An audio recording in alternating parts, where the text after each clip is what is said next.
초록은 동색이라고 자체 개혁이 가능할 리가 없지. 최근 대법원 윤리감사관실이 수개월 동안 지기현 유흥업소 접대 의혹에 대해 감찰한 결과 직무 관련성이 인정되기 어렵다고 하면서 공수처 수사 결과가 나오면 합당한 처분을 하겠다는 황당한 발표를 했지. 100번 양보해서 만일 대법원이 제대로 감찰했다고 가정하더라도 그렇다면 적어도 법원이 공수처 수사에 적극 협조해야 제19 감싸기라는 비판에서 어느 정도 자유로울 수 있을 거야.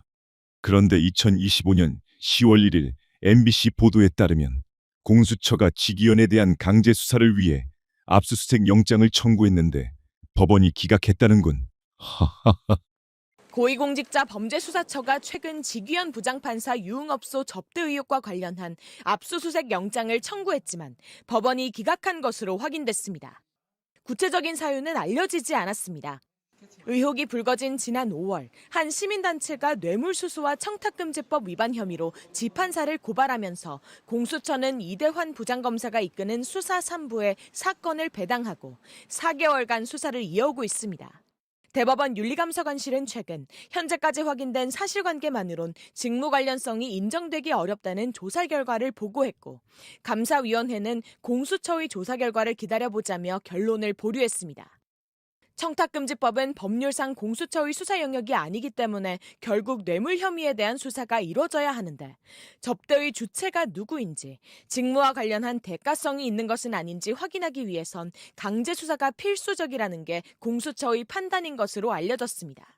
판단을 지금 하는데. 그 부분에 예. 대해서는 단순히 이제 청탁금지법 위반인지요. 이거는 이제 우리도 수사 대상이 아니고요. 예. 또 그 이상의 어떤 뇌물죄에 해당하는 사건인지 지금 수사가 한참 진행되고 있습니다. 예.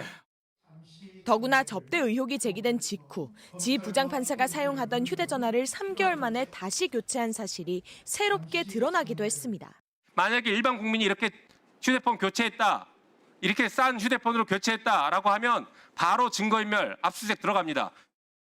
공수처는 조만간 압수수색 영장을 법원에 다시 청구할 계획입니다. 초록은 동색이라고 조이대, 천대엽 등 소위 재판관들아. 검찰이 김하게 살려주려고 가진 노력을 다한 것과 다를 게 뭐냐? 사법부의 독립, 입에서 감히 그런 소리가 나오냐? 사법부를 이 상태로 놔두어서는 안 될 것 같아. 조이대 사법부와 국민의힘이 똘똘 뭉쳐 엄청난 저항을 하겠지만 민주당은 반드시 사법개혁을 완수해야 할 거야. 이런 저급한 인간들의 판단에 따라 국민이 신체의 자유권과 재산권을 침해당할 수는 없는 일이잖아.